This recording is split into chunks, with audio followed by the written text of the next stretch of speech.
Hello everybody, नमस्कार, राधे राधे। एक बार फिर से आप सबका अपने प्यारे से चैनल कहे तो मास्टरमाइंड में बहुत बहुत स्वागत करता हूं मैं। आज आप सबका बहुत ही शानदार से चैप्टर खत्म होने वाला है। कहे तो बिहार बोर्ड का फिजिक्स यानी कि क्लास 10 का फिजिक्स चैप्टर नंबर 5 बड़ा ही प्यारा चैप्टर है और इसमें हम लोग विद्युत धारा के चुंबकीय प्रभाव, चैप्टर 5 का नाम है विद्युत धारा के चुंबकीय प्रभाव के बारे में हम लोग जान रहे थे। आज इसका लास्ट लेक्चर है तो लेक्चर नंबर 5 है। आज इसका लास्ट लेक्चर यानी कि लेक्चर नंबर 5 है और इसमें हम लोग विद्युत जनित्र के बारे में जानेंगे। किसके बारे में जानेंगे? विद्युत जनित्र। आखिर विद्युत जनित्र होता क्या है इसके बारे में हम अध्ययन करने वाले हैं। ठीक है, तो विद्युत जनित्र को हम बोलते हैं जनरेटर। जो जनरेटर होता है ना, विद्युत जनरेटर, जो बिजली से चलता है जनरेटर, उसी को हम विद्युत जनरेटर कहते हैं। क्या कहते हैं? विद्युत जनरेटर। जैसा कि आपको यहाँ पे विद्युत जनरेटर का फोटो नजर आ रहा होगा, देखो विद्युत जनरेटर का फोटो, यही है विद्युत जनरेटर। क्या है? विद्युत जनरेटर। तो इसी के बारे में मैं आपको समझाने वाला हूँ, आज पढ़ाने वाला हूँ। तो चलिए बिना देरी किए हुए हम शुरू करते हैं। तो देखो विद्युत जनरेटर है, क्या है मेरे दोस्त? विद्युत जनरेटर। विद्युत जनरेटर हम किसे कहेंगे?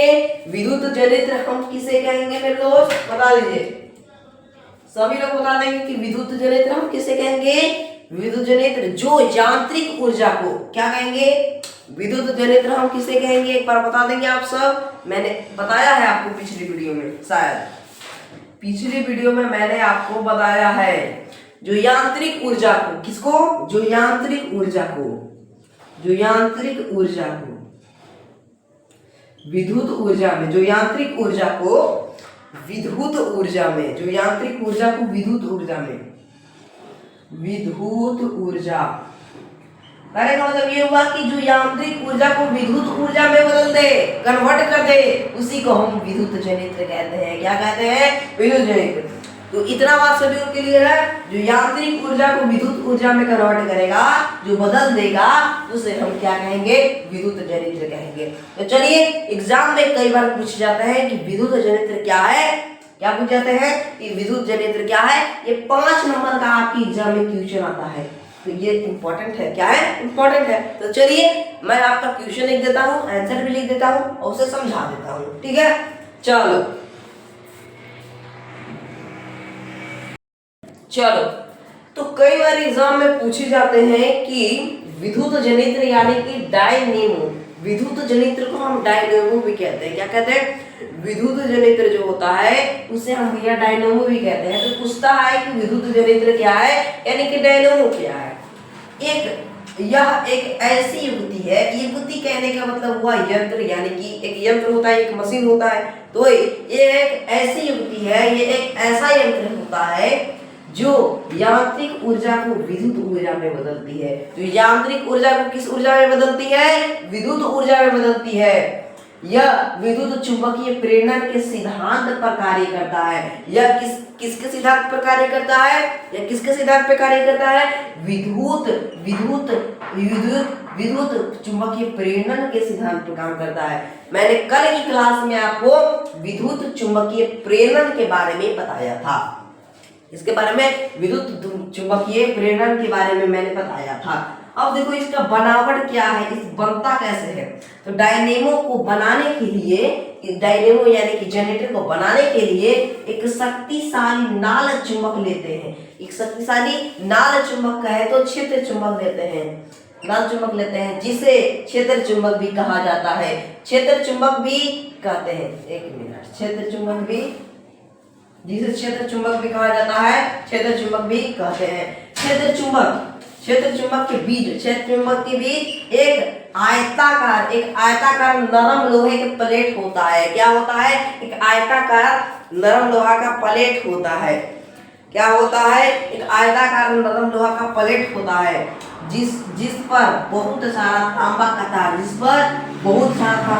लपटा हुआ रहता है। क्या रहता है? जिस पर बहुत सारा तांबा का तार लपटा हुआ रहता है, जिसके कारण इस कुंडली को आर्मेचर भी कहते हैं। जिसके कारण इस कुंडली को क्या कहते हैं? उसमें तार लपटा हुआ रहता है, उसी को हम आर्मेचर कहते हैं। आर्मेचर का अंतिम छोर पीतल के बयलों से ढका होता है। आर्मेचर का अंतिम छोर किससे ढका होता है? भीतर के अवयवों से, जिसे कार्बन का ब्रश स्पर्श करता है। यानी कि विद्युत जनित्र और विद्युत मोटर जो है वो एक सेम ही है, थोड़ा बहुत इधर उधर है, ठीक है, तो सेम ही है। तो जैसा कि चित्र में दिखाया गया है, अभी मैं यहाँ पे जो आपको चित्र दिखाया था, ये चित्र दिखाया था, तो यही आपको यहाँ पे चित्र बना देना है, यही फल आपको यहाँ पे चित्र बना देना है, चित्र इस टाइप से बना देना है यहाँ, ठीक है। अब चलो इसके बारे में लिखते हैं कि इसका क्रियाकलाप लिखते हैं, इसका क्रिया लिखते हैं कि ये कैसे बना। तो चलो वो भी लिख लेता हूँ, उसके बाद मैं समझाऊंगा, ठीक है। तो क्या आप सब रेडी हैं आगे बढ़ने के लिए? एक बार बता देंगे, ठीक है। चलो, है ना, चलो देखिए इसका कार्य क्या है ना। चलिए देखिए, एकदम ध्यान से देखिएगा, ठीक है। देखिए, है ना, देखिए यही है आपका विद्युत जनित्र यानी कि आपका जनरेटर। क्या है? आपका जनरेटर यानी कि विद्युत जनरेटर। आप एक बार इस फोटो को स्क्रीनशॉट मार लेंगे, मैं आपको फुल स्क्रीन में दिखा देता हूँ। इस फोटो को आप पूरा स्क्रीनशॉट मार लेंगे, ठीक है, स्क्रीनशॉट मार लेंगे, इस फोटो को पूरा स्क्रीनशॉट मार लीजिए, ठीक है, बढ़िया से इस फोटो को स्क्रीनशॉट मार लीजिए ताकि आपके पास रहेगा, और इसको देखकर हम जो पढ़ा रहे हैं उसको लिखिएगा, ठीक है, बढ़िया से स्क्रीनशॉट मार लो। चल देखो, हम इसको हाथ में लिए हैं, यहाँ पे नहीं चिपका रहे क्योंकि ऐसे आपने स्क्रीनशॉट मार लिया, ठीक है। देखो अब कहता क्या है कि जब आर्मेचर को घुमाया जाता है, क्या किया जाता है? जब आर्मेचर को क्या किया जाता है? घुमाया जाता है, तो कुंडली के भीतर लगातार चुंबकीय क्षेत्र में परिवर्तन होता है। कुंडली के भीतर लगातार चुंबकीय क्षेत्र में परिवर्तन होता है। जब कुंडली AB भाग ऊपर और CD भाग नीचे आता है, जब AB भाग ऊपर और CD भाग नीचे आता है, ठीक है, कहाँ आता है? नीचे। देखो यहाँ पे AD भाग है और यहाँ पे है CD भाग, ये देखो ये है CD भाग। अब देखो AB भाग जब ऊपर आएगा और CD भाग नीचे आएगा तो फेरेमिंग के दक्षिण हस्त नियम के अनुसार धारा परिवाहित होता है। जब AB भाग कहाँ आएगा? ऊपर, और CD भाग नीचे आएगा तो फेरेमिंग के दक्षिण हस्त नियम के अनुसार धारा प्रवाहित होता है। किसके अनुसार? फेरेमिंग के दक्षिण हस्त नियम के अनुसार ये धारा प्रवाहित होता है। पुनः आधे चक्र करने के बाद CD भुजा ऊपर और आधे चक्र करने के बाद CD भुजा ऊपर और AB भुजा नीचे होता है। क्या होता है? नीचे होता है। तो पहले की दिशा का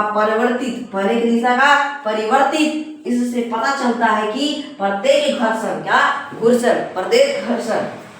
कि आधे चक्र में धारा का मान बदलता रहता है। क्या रहता है? बदलता रहता है, ठीक है।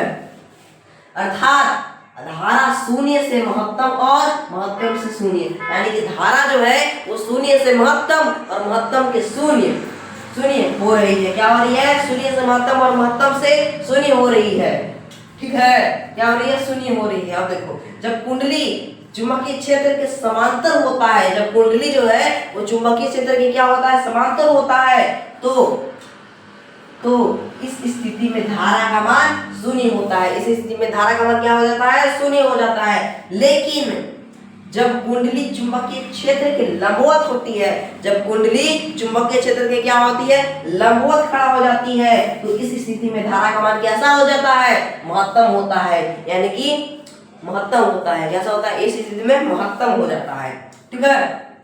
धारा के परिवर्तित मान होने के कारण इस धारा को प्रत्यावर्ती धारा कहते हैं। क्या कहते हैं? प्रत्यावर्ती धारा कहा गया। क्या कहेगा? प्रत्यावर्ती धारा कहा गया। इस प्रकार के जनित्र को हम विद्युत जनित्र कहते हैं, यानी कि डायनेमो कहा जाता है। क्या कहा जाता है? डायनेमो कहा गया। तो यह आपको समझ में आ गया? क्या आपको समझ में आ गया? विद्युत जनित्र कहे तो जनरेटर खत्म हो गया आपका। जो मैंने जनरेटर के बारे में बताया, अब जनरेटर यानी कि विद्युत जनरेटर के बारे में हमने पढ़ लिया। किसके बारे में अभी अध्ययन किया हमने? विद्युत जनित्र के बारे में अध्ययन किया, जनरेटर के बारे में अध्ययन कर लिया। अब चलो अगला टॉपिक आता है, ठीक है। अगला टॉपिक क्या आता है, प्रत्यावर्ती धारा और डिस्ट धारा में अंतर लिखे। ये क्वेश्चन आता है एग्जाम में कि प्रत्यावर्ती धारा और डिस्ट धारा में अंतर लिखे। तो चलिए वो क्वेश्चन को मैं बता देता हूँ क्योंकि वो भी इंपॉर्टेंट है आपके लिए, परीक्षा के लिए। तो चलिए दिखा देता हूँ, ठीक है ना। हाँ चलो देखो अगला क्वेश्चन बहुत शानदार सा क्वेश्चन है, बहुत शानदार सा क्वेश्चन है। ये एग्जाम में ज्यादा पूछे जाते हैं 5 नंबर के, 5 नंबर का क्वेश्चन में ये आता है, यानी कि सब्जेक्टिव क्वेश्चन में ये क्वेश्चन आती है। तो प्रत्यावर्ती धारा और डिस्ट धारा में अंतर लिखे, यानी कि प्रत्यावर्ती धारा और डिस्ट धारा में अंतर क्या है इसके बारे में लिखना। तो मैंने प्रत्यावर्ती धारा का अलग बॉक्स बनाया और डिस्ट धारा का अलग बॉक्स बनाया।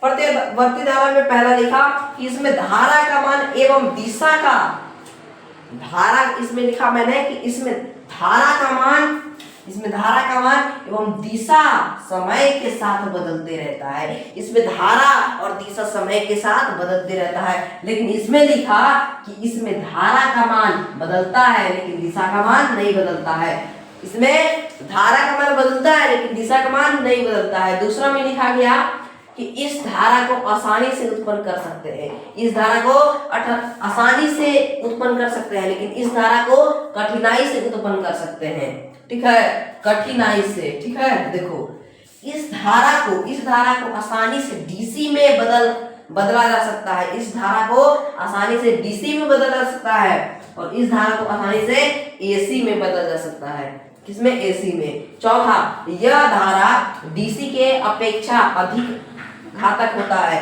और यह धारा एसी की अपेक्षा कम घातक होता है। यह डीसी की अपेक्षा ज्यादा घातक होता है और यह एसी की अपेक्षा कम घातक होता है। पांचवा लाइन लिखा मैंने, यह धारा चालक तार के सतह के, यह चालक तार के सतह से प्रवाहित होता है। क्या होता है, यह चालक तार के सतह से प्रवाहित होता है। पांचवा, यह धारा चालक के बीच से प्रवाहित होता है। यह क्या होता है, चालक के बीच से प्रवाहित होता है। यह धारा चालक के बीच से प्रवाहित होता है। समझ गए। तो सभी को क्लियर है प्रत्यावर्ती धारा एवं डिस्ट धारा में अंतर। ये लिख लोगे ना तो आपको 5 नंबर गारंटी कहता हूँ कि मिल जाएगी, ठीक है। फटाक से इसको नोट करो, है ना, इसको जल्दी से नोट करके स्क्रीनशॉट मार सकते हैं, ठीक है। चलो आगे बढ़ते हैं, यानी कि अगला क्वेश्चन की ओर बढ़ते हैं। अगला है कि प्रत्यावर्ती धारा से होने वाले लाभ को लिखें। प्रत्यावर्ती धारा जो है इससे लाभ क्या है, इस धारा से क्या लाभ है हमें, उसका टॉपिक देख लेते हैं। वो भी आसानी सा टॉपिक है, ठीक है। चलो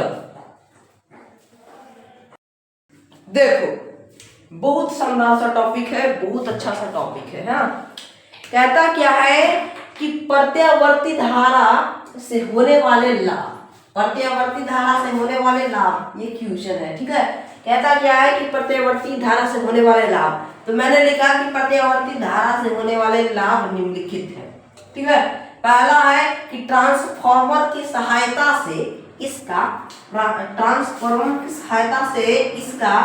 विद्युत वाहक बल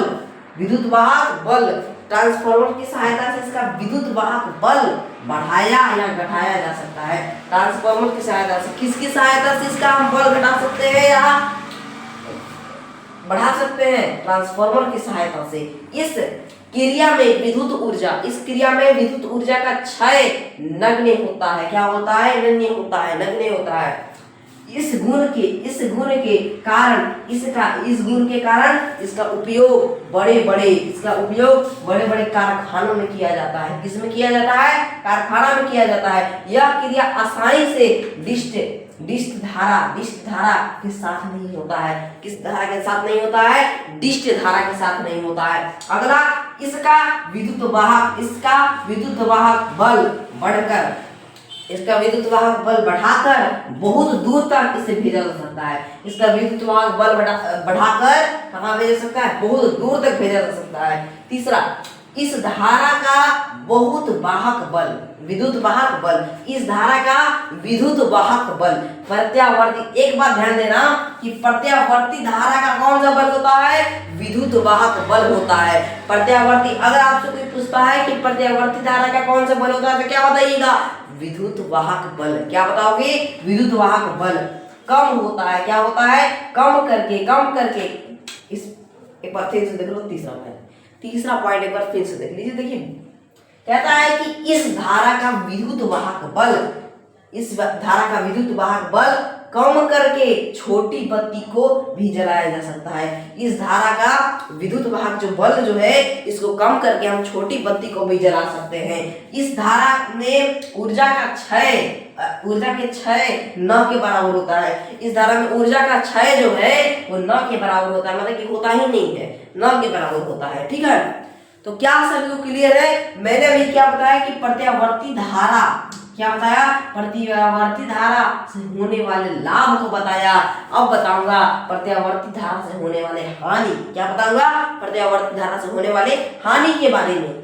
कि प्रत्यावर्ती धारा से हमें तो लाभ के पता चल गया, ये लाभ क्या है इससे, लेकिन अब इससे हानि क्या हो सकती है इसके बारे में भी आपको जानना बहुत जरूरी है। तो चलिए वो मैं आपको लिख के बता देता हूँ, समझा देता हूँ, सिखा देता हूँ, दिमाग में ठोक देता हूँ। तो क्या आप सब तैयार हैं, एक बार बता देंगे। ठीक है, चलिए आगे बढ़ते हैं, है ना।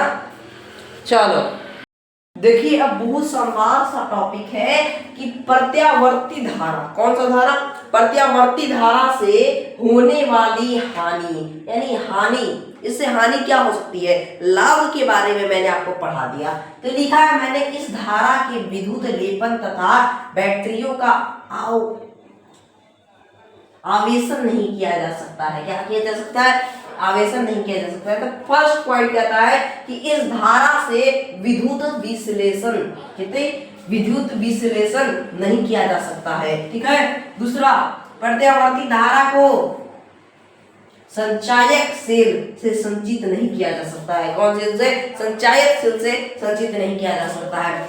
इस धारा को स्पर्श मात्र से, इस धारा को स्पर्श मात्र से बहुत तेज झटका मारता है। क्या मारता है, बहुत, अगर इसको छुइएगा ना, अगर स्पर्श भी कीजिएगा ना तो बहुत आपको तेज झटका मार देगा, मरने का चांस भी हो सकता है। चौथा, इस धारा का उपयोग विद्युत चुंबक में ही किया जा सकता है। क्या, इस धारा का उपयोग विद्युत चुंबक यानी कि इलेक्ट्रिक चुंबक में किया जा सकता है। ठीक है, तो सभी को क्लियर है, इसको आप एक बार स्क्रीनशॉट मार लो।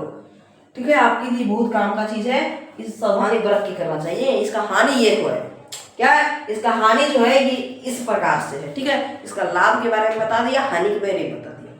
अब देखो, आप जो घर में जो वायरिंग करते हैं इसके बारे में भी पढ़ना है। आप जो घर में जो वायरिंग करवाते हैं, श्रेणी क्रम में करवाते हैं या समांतर क्रम में करवाते हैं, किस क्रम में करवाते हैं, उसके बारे में हम जानने वाले हैं। तो चलिए देखते हैं, है ना। हेडिंग बनाएंगे, घरेलू वायरिंग की संरचना। क्या बनाएंगे, घरेलू वायरिंग की संरचना। ये बात बना लो। ठीक है, संरचना, घरेलू वायरिंग की संरचना, इस प्रकार से हेडिंग बना लो। जैसा कि मैं यहाँ पे एक चालक तार लेता हूँ, क्या लेता हूँ, ये चालक तार है भैया। क्या है, एक चालक तार है, ये एकदम मस्त सा चालक तार है। अब देखो ये क्या है, एक चालक तार है, इसमें धारा प्रवाहित करने का ये चीज दिया हुआ है, मैं दे देता हूँ। ठीक है, यहाँ पे मान लो यहाँ पे एक बल्ब लगा हुआ है, घर में बल्ब तो होता ही है, बल्ब लगा हुआ है। यहाँ पे मान लो यहाँ पे पंखा लगा हुआ है, ऊपर वाला पंखा, यहाँ पे कूलर लगा हुआ है, यहाँ पे एसी लगा हुआ है। ठीक है, क्या लगा हुआ है, एसी लगा हुआ है, यहाँ पे लगा हुआ है टीवी, यहाँ पे लास्ट में एक और बल्ब लगा हुआ है। घर में 2 या 3 बल्ब होंगे ये आपके पास। ठीक है, बल्ब आपके घर में पंखा, कूलर, एसी, टीवी, बल्ब, एक और बल्ब लगा हुआ है। इस प्रकार से सारा चीज लगा हुआ है। ठीक है, इस प्रकार से लगा हुआ है। अब देखो यहाँ से जैसे ही इस तार में हम क्या करते हैं, विद्युत धारा को प्रवाहित करते हैं। कौन सी धारा को? विद्युत धारा, यानी कि इसमें लाइन देते हैं। क्या देते हैं? लाइन देते हैं। यहाँ से जब लाइन देते हैं, यानी कि यहाँ से इस तार में, इस बिजली के तार में जब हम विद्युत धारा को प्रवाहित करते हैं, क्या करते हैं? विद्युत धारा को प्रवाहित करते हैं, तो क्या होता है? अब क्या होगा देखो, क्योंकि ये जो अभी मैंने ये सब पंखा, कूलर, टीवी लगाया है, ये कौन से क्रम में लगाया है? श्रेणी क्रम में लगाया है। कौन से क्रम में लगाया है? श्रेणी क्रम में। अब देखो, अब यहाँ पे बात ध्यान से समझो, यानी कि बात ध्यान से देखो। यहाँ पे जो बल्ब जो है, ये बल्ब सबसे तेज चलेगा। यहाँ पे जब इसमें धारा प्रवाहित हो रही है, इसमें बल्ब जो है ये सबसे तेज जलेगा। क्या जलेगा? एकदम सबसे फास्ट जलेगा। और इससे कम पंखा चलेगा। इससे पंखा मान लो 3 पे चलेगा। कितना पे चलेगा? 3 पे। और कूलर 2 पे चलेगा। कितना पे चलेगा? 2 पे चलेगा। एसी चलेगा 0 पे, यानी कि 1 पे मान लो। कितना पे? 1 पे मान लो, 1 पे चलेगा। टीवी है, टीवी थोड़ा बहुत चलेगा, ठीक है। और बल्ब है, बल्ब एकदम थोड़ा सा एकदम रोशनी देगा। कितना? एकदम थोड़ा सा वोल्टेज। तो कहने का मतलब ये हुआ कि जब आप श्रेणी क्रम में अपना घर का वायरिंग करवाते हैं, जब अपने घरेलू वायरिंग श्रेणी क्रम में करवाते हैं, तो सबसे पहले जो आपका जो होगा बल्ब होगा, मान लो बल्ब है तो बल्ब एकदम तेज जलेगा। इससे कम पंखा चलेगा, इससे कम कूलर चलेगा, इससे कम एसी चलेगा, इससे कम टीवी चलेगा, इससे कम ये बल्ब चलेगा। एकदम सबसे कम जो है, ये सबसे कम लास्ट वाला ये आपका बल्ब जलेगा। समझ गए? तो श्रेणी क्रम में यही होता है। तो कभी भी जब आप अपना घर का वायरिंग करवाइएगा, यानी घरेलू वायरिंग करवाइएगा, घरेलू वायरिंग की संरचना करवाइएगा, तो कभी भी श्रेणी क्रम में मत करवाना। कौन से क्रम में करवाओगे? समांतर क्रम में करवाओगे। अब देखो समांतर क्रम वाला में क्या होता है। किस क्रम वाला में? समांतर क्रम वाला में। देखो यहां से धारा प्रवाहित हो रही है, इसमें यहाँ पे ऐसे है, ठीक है, यहाँ पे ऐसे है। समांतर क्रम में यहाँ पे मान लो यहाँ पे है, यहाँ पे है बल्ब, यहाँ पे क्या है? यहाँ पे बल्ब है, यहाँ पे मान लो कूलर है, और यहाँ पे मान लो टीवी है। मान लो 3 चीज है। और जब आप समांतर क्रम में अपना घर बनवाइएगा, समांतर क्रम में अपना समांतर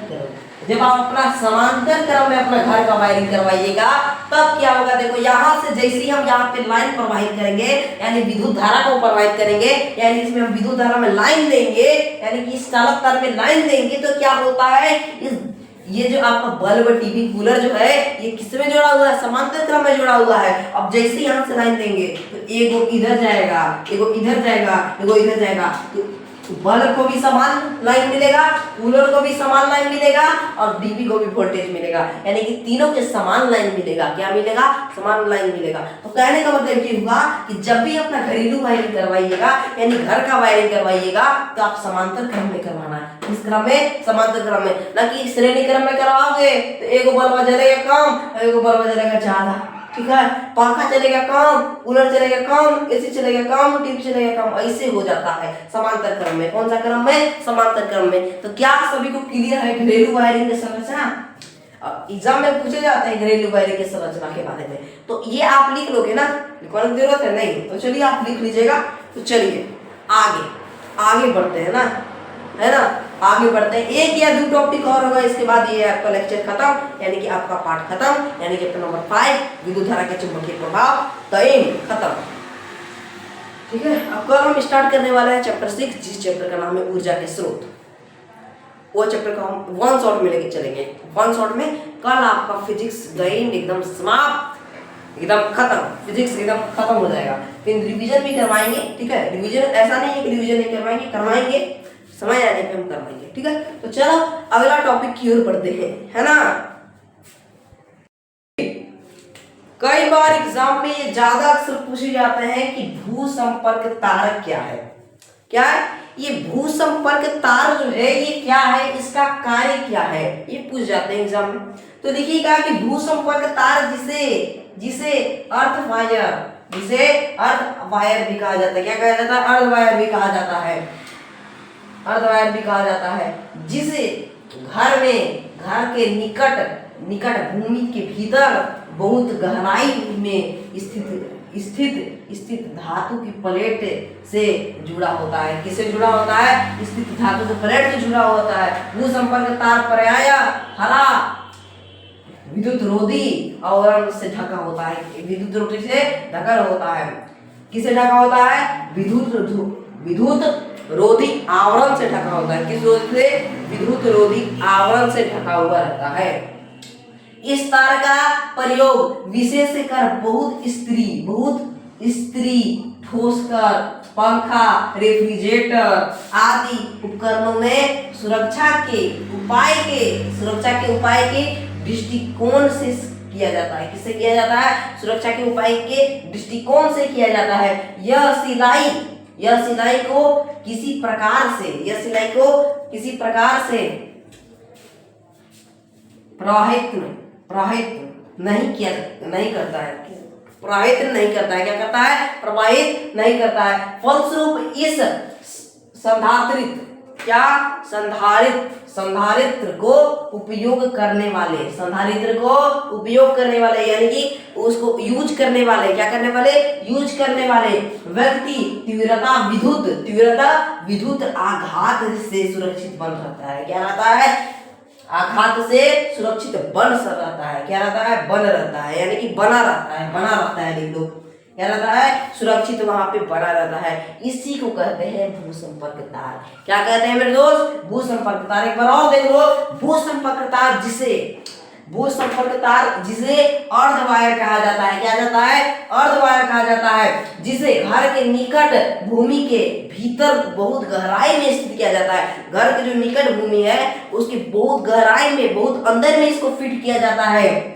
और धातु की प्लेट में ये जुड़ा रहता है। किस में जुड़ा रहता है? धातु की प्लेट में जुड़ा रहता है। भूसंपर्क तार पर्याय ये विद्युत रोधी आवरण से ढका रहता है। किसे? ये पर्याय किस रोधी आवरण से ढका रहता है? विद्युत रोधी, बिजली रोधी आवरण से ढका रहता है। ठीक है। इस तार का उपयोग विशेषकर बहुत स्त्री ठोसकर पंखा, रेफ्रिजरेटर आदि उपकरणों में इसका सुरक्षा के उपाय के दृष्टिकोण से किया जाता है। यह सिलाई को किसी प्रकार से प्रवर्तित नहीं होने देता है। ठीक है, नहीं करता है। फलस्वरूप इसका संधारित्र को उपाय करने वाले व्यक्ति तीव्र विद्युत आघात से सुरक्षित बना सकते हैं। क्या सकते हैं? सुरक्षित बना रहते हैं। क्या रहते हैं? सुरक्षित बना रहते हैं। ठीक है, तो सभी को क्लियर है क्या? भूसंपर्क तार यानी कि अर्धवायर सभी को क्लियर है क्या? इसका कार्य क्या है ये भी मैंने बता दिया। इसका कार्य क्या है और ये भूसंपर्क तार क्या होता है, इन दोनों प्रश्न का उत्तर मैंने आपको लिख दिया है। तो फटाक से स्क्रीनशॉट मारो। चलिए आगे बढ़ते हैं, है ना? तो सभी लोग रेडी है क्या? चलिए। एक वैज्ञानिक थे जिनका नाम था माइकल फैराडे। Michael Faraday. इनका जन्म कब हुआ था बता देंगे एक बार आप सब? इनका जन्म बता देंगे, मृत्यु बता देंगे, है ना? मृत्यु, जन्म और मृत्यु दोनों बताना है आप सबको। फटाक से बताइए। जी हाँ, कब होगा? कब इनका जन्म हुआ था बता देंगे एक बार आप सब, है ना? बता दीजिए। इनका जन्म कब हुआ बता देंगे। इनका जन्म हुआ कब हुआ? 22 सितंबर 1791 में। 22 सितंबर 1791 में इनका जन्म हुआ और 25 अगस्त 1867 में इनका मृत्यु हो जाती है। इनका जन्म कब हुआ? 22 सितंबर 1791 में और इनका मृत्यु हुआ 25 अगस्त 1867 में।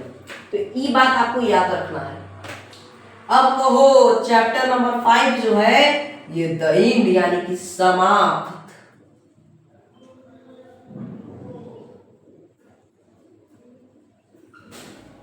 आपका चैप्टर नंबर 5 यानी विद्युत धारा के चुंबकीय प्रभाव समाप्त हो गया आज। तो मिलते हैं कल की क्लास कहे तो न्यू चैप्टर के साथ, नया चैप्टर के साथ, यानी चैप्टर नंबर 6 ऊर्जा के स्रोत के साथ। तो तब तक के लिए आप इंतजार करिएगा। तो मिलते हैं कल की क्लास में। उम्मीद है कि मेरा क्लास यानी कि विद्युत धारा के चुंबकीय प्रभाव ये पांचों लेक्चर आपको अंडरस्टैंड होंगे यानी कि चैप्टर नंबर 5 आपका अंडरस्टैंड यानी कि मुट्ठी में हो गया होगा। तो तब तक के लिए बाय बाय, मिलते हैं यानी कि धमाकेदार एंट्री के साथ, यानी कि वन शॉट, यानी कि चैप्टर नंबर 6 के साथ। किसके साथ? चैप्टर नंबर 6 के साथ, कहे तो धमाकेदार एंट्री के साथ। तब तक के लिए बाय बाय, जय हिंद, जय भारत, धन्यवाद।